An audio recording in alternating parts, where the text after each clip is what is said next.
Hindi pa rin tayo malaya sa mababang pasahod. Hindi tayo malaya sa kontraktualisasyon. Hindi tayo malaya sa kahirapan. Sahod ang pare-parehas na sigaw ng pinapangin na raw na taasan ng sweldo dahil lahat ng presyo ng bilihin ay pataas na dito sa bansa.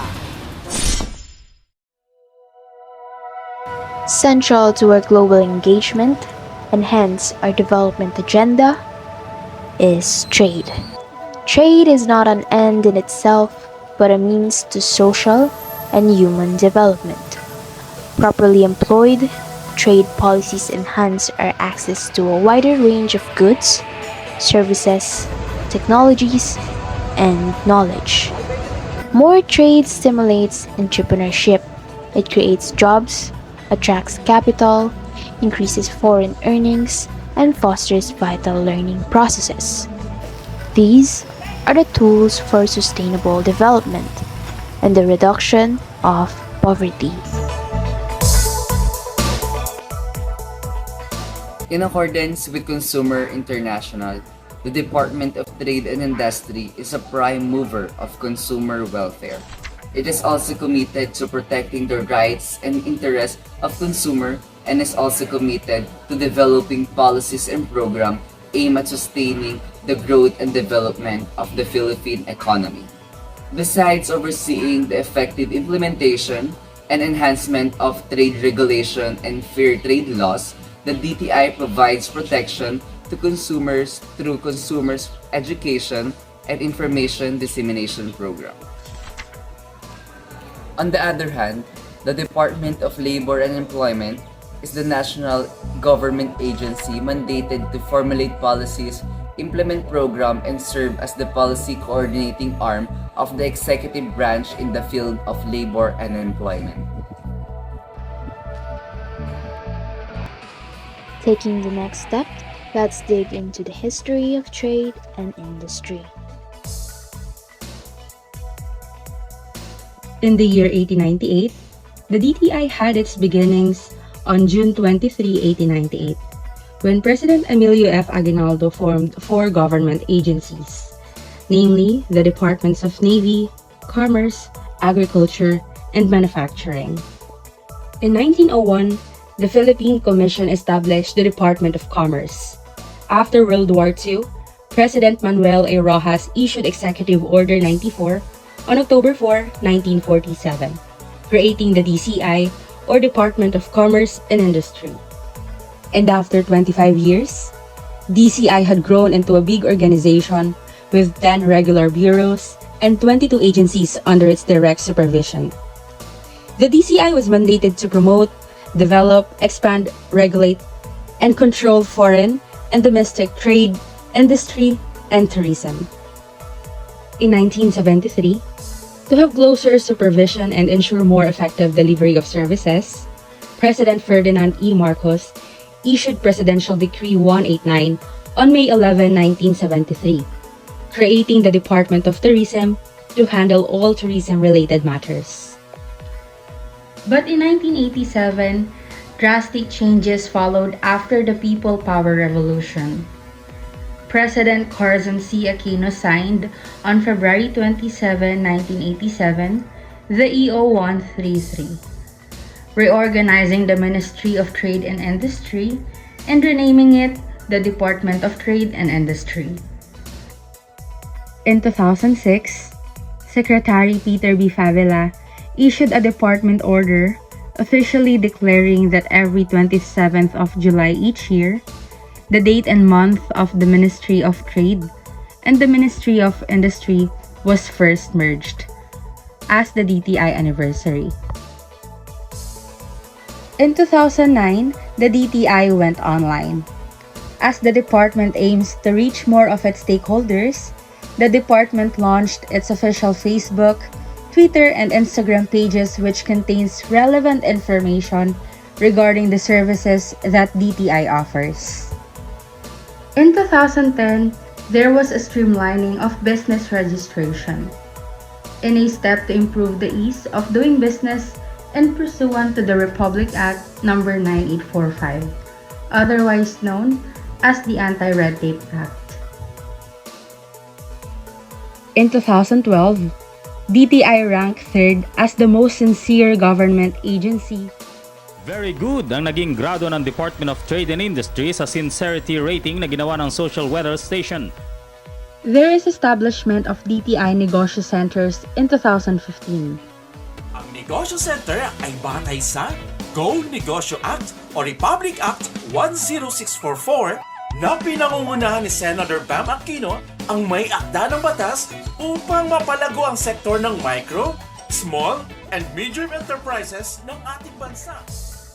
Lastly, in 2018, committed to the safety and protection of the consumer public, Secretary Ramon M. Lopez facilitated on August 9, 2018, the establishment of the DTI Consumer Corner and the One DTI Hotline, which attends to important consumer concerns regarding consumer rights and responsibilities. Let me now turn your attention to a quick fact about the history of Philippine trade and industry. Long before the Spaniards came to the Philippines, trade among the early Filipinos and with traders from the neighboring lands like China, Java, Borneo, and Thailand was conducted through barter. The inconvenience of the barter system led to the adoption of a specific medium of exchange, the cowrie shells. Cowries produced in gold, jade, quartz, and wood became the most common and acceptable form of money through many centuries. Since the Philippines is naturally rich in gold, it was used in ancient times for barter rings, personal adornment, jewelry, and the first local form of coinage called pilancitos. These had a flat base that bore an embossed inscription of the letters MA or M, similar to the Javanese script of 11th century. It is believed that this inscription was the name by which the Philippines was known to Chinese traders during the pre-Spanish time.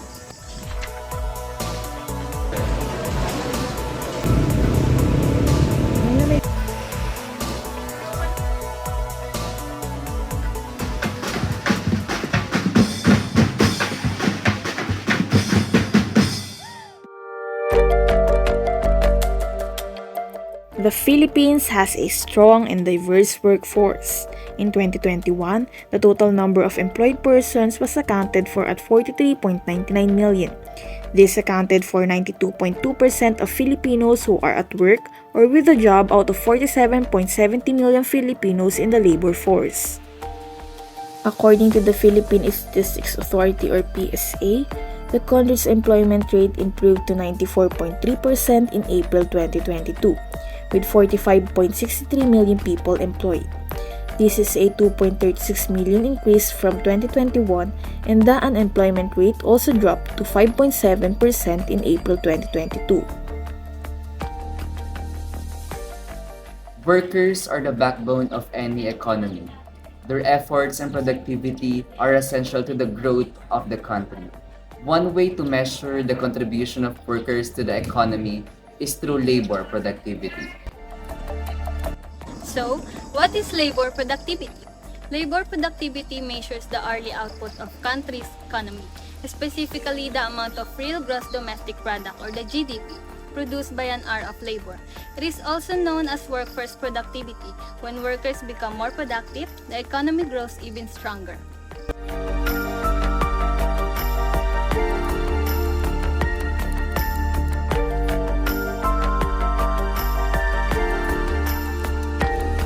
One of the contributors to the growth of the country's economy is the Overseas Filipino Workers or OFWs. OFWs are Filipino migrant workers who reside outside the Philippines for a limited period of employment. According to a report by the PSA, an estimated 2.339 million OFWs were living and working abroad in 2017.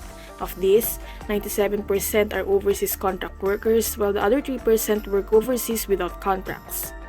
In other words, all OFWs are overseas Filipinos, but not all overseas Filipinos are OFWs. Despite being away from home, OFWs are considered economic heroes of the Philippines. They have made a significant contribution to the growth of the country's economy with remittances sent by OFWs accounting for 11% of the total GDP of the country in 2018.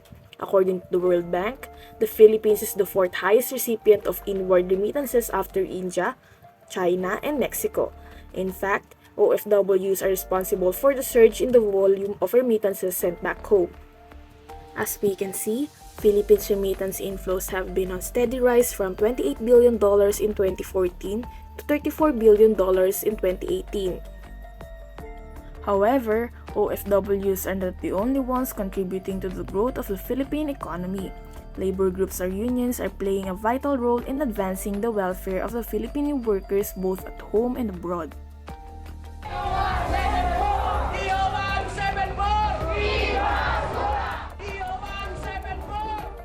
They help employees to address their matters such as benefits, acceptable working conditions, hours of work, and pay equity. They serve as a bridge between management and employees. It also represents a group of workers. As of December 2019, a total of 17,694 enterprise-based unions are registered nationwide, with more than 1.5 million reported members. Of these unions, 57% are federated while 43% are independent. However, independent unions have more reported members than federated unions. This indicates that more workers are choosing to join independent unions. Pag-ilang ko na ay pinawagayway ng uring Manggagawa ang hukom mapagpalay. An example of a labor group here in the Philippines is the KMU or Kilusang Mayo Uno. The organization helped the workers to have a voice in the management. During the pandemic, they negotiate with the electronics manufacturing firm to provide a shuttle service to take them to and from work during the pandemic lockdowns. Nagdadamayan at nagtutulungan para sa pagkakaisa at pagbabago. Walang higit na magmamalasakit sa OFW, kundi tayo ring Pilipino. Advocates and Keepers Organization of OFW Incorporated, or ACO-OFW, is also an example of a labor union here in the Philippines. It suggested that the government should be updated with the OFW's cases, more importantly to those facing criminal cases. Now, let's talk about Labor Day. A little bit of history. The first Labor Day in the Philippines observed dates back to May 1, 1903. Hundreds of workers marched through Malacanang, calling for fairer working conditions from a then American-led government. Then the Philippine Congress recognized the significance of this event and passed a bill recognizing May 1 as a national holiday on April 8, 1908.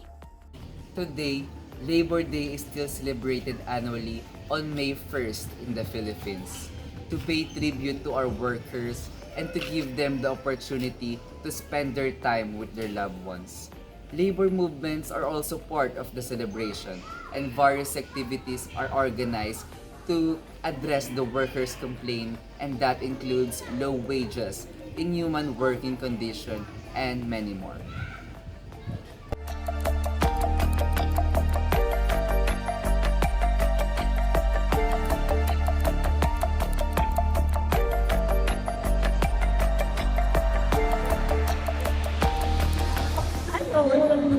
Siyempre, yung lahat ng nangyayari, kailangan.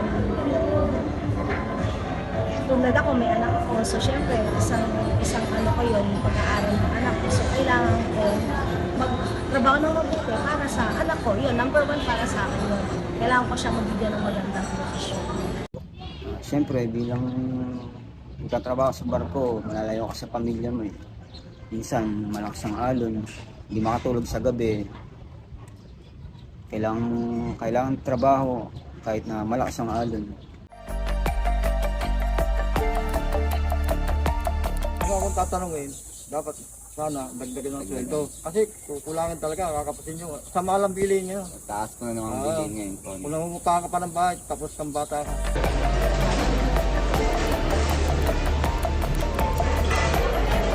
Tingin ko kasi currently, yung government natin, iba yung focus nila instead of giving job and mag-increase na sahod sa mga manggagawa natin? Job mismatch at saka yung kakulangan sa skills training program na binibigay ng pamahalaan para suportahan yung ating mga manggagawa. Mataas masyado yung qualification and yung standard ng mga company sa empleyado nila.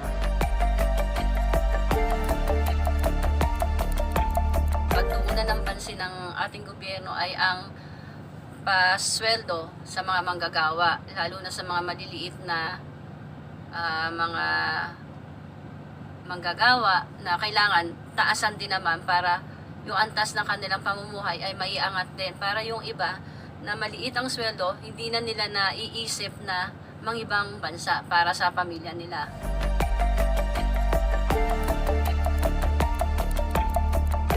Yung tinatawag na government reactionary rehabilitation program. Ibig sabihin government reactionary rehabilitation program para i-train yung mga tao kung paano kumita. Dapat tutukan ng gobyerno ang mga private sector, yung mga privately owned companies na kailangan mag-declare sila ng tamang buwis. Kasi pag nagde-declare sila ng tamang buwis, sabihin na nakakatulong yun para makatagdag sa proyekto ng gobyerno na mag-create din ng trabaho o mag-create ng mga programa na makakatulong para sa mga mamamayan. So, kailangan ang mga privately owned companies nagde-declare ng tama at i-require ng gobyerno na mag-open o mag-hire sila ng hindi lang mga contractual, dapat may nare-regular para nakukuha nila lahat ng benepisyo.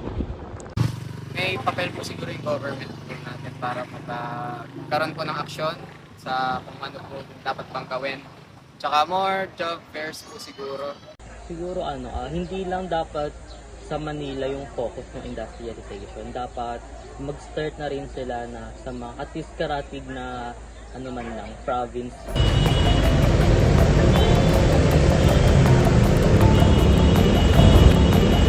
Pilit mong gumawa dahil nga hindi natin bansa yon. Kailangan nating magtrabaho, saka homesick. Iba talaga, wala akong planong tumira sa ibang bansa dahil iba talaga yung lugar natin. Okay. There's no place like home. Kung makakatulong ang nasa dito, dito napakalit ang tao, hindi mo na kailangan. Ang magandang tao dito, magandang trabaho, hindi mo na kailangan lumipat.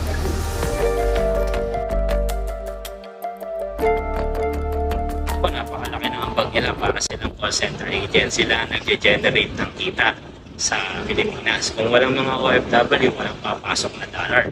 Kaya ang call center naman, ang pagkakaiba naman natin is nababayaran tayo ng malaki sa normal, pero in peso pa rin. Pero ang pinakamaganda is yung mga OFW kasi sila nagpapasok ng dollar or iba-ibang rate sa Pilipinas. Kaya nagkakaroon tayo ngayon ng stability pagdating sa foreign currency. For me po yung mga OFW, sila po siguro yung mga sinasabi po nilang mga bayani po na dahil po sa hirap ng buhay dito sa Pilipinas at sa mahirap pong trabaho or sabihin na natin kulang na sweldo para sa pang-araw-araw, sila po yung mga napipilitan pong mga ibang bansa para makipagsapalaran po sa ibang bansa kahit na mahirap po sa kanila.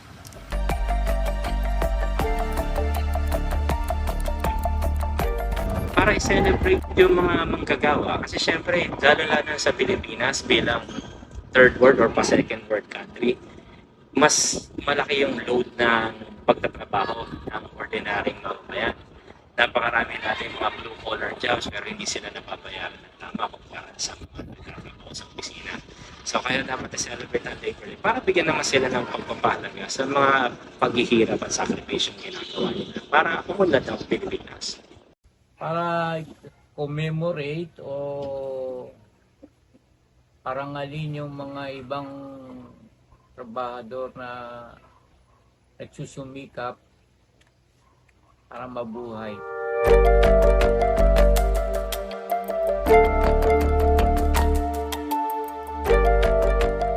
Based on the data gathered and interviews conducted, the following conclusions are drawn. Workers play a vital role in the development and growth of the country. They contribute to what we call labor productivity. OFWs are the modern heroes as they make significant contributions to the stability of foreign currency through remittances. Therefore, the more workers become productive, the economy grows even stronger. Labor groups are not well known for their huge contribution to our country's economy. They serve as the voice for the unheard workers from the public and private sectors. They deserve more recognition and help from the government sectors. The government should prioritize improving wages, especially for minimum wage worker, and discourage them from working abroad. If employers can raise the salary of laborers, the price of basic commodities should be at least reduced. They should lower the standard and job qualification, given that their salary is too low. The cause of unemployment rate in our country is corruption. With the high unemployment rate in our country, it is important for the government to create employment-generating policies, leveraging game-changing reforms, and improving business regulation to sustain improvement of the country's labor market. Underpaid workers exist due to job mismatch, lack of skills training programs for workers, and most of the jobs are centralized in Manila. The government is disconnected from current issues faced by laborers as they should create job opportunities, skill-based training programs, and provide regular employment rather than unrelated and band-aid solutions. To wrap up this documentary, researchers made some recommendations for the Philippine government, Filipino workers, small and large companies, and especially for future researchers. To the Philippine government, it has come to the researchers' attention that a significant number of hardworking individuals are not receiving fair compensation for their labor, which is a matter of great urgency. Their action is required, including comprehensive reforms to establish minimum wage standards, enhance transparency in wage setting, and enforce labor laws. Measures should also be taken to strengthen workers' rights enforcement and provide solutions for addressing grievances.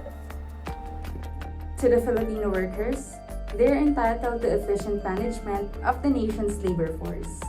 Acquiring the skills necessary for their work is important, but it is essential to know and understand their rights to a more systematic regulation, because this will eventually benefit the state of the nation and can result in a prosperous economy. So in line with this, Filipino workers must know their responsibilities and participate in the implementation of laws and regulations regarding minimum wage, unpaid labor, and other issues. To the small and large companies, they should lower their qualifications in hiring employees. Besides, if they want the members of the workforce to be more productive, efficient, and effective, management should have created more training and programs that will eventually help individual employees in becoming knowledgeable and skillful in the field. To the future researchers, this film documentary may serve as a reference material or as a guide for those who plan to conduct a study regarding the Filipinos' labor welfare. This film can further improve by having more respondents from the executive government, especially the DTI and DOLE, which plainly serves as the executive or expert's opinion. Furthermore, future researchers may add relevant information that will help improve to expound the study of labor in the Philippines. Manggagawa, magkapit-bisa.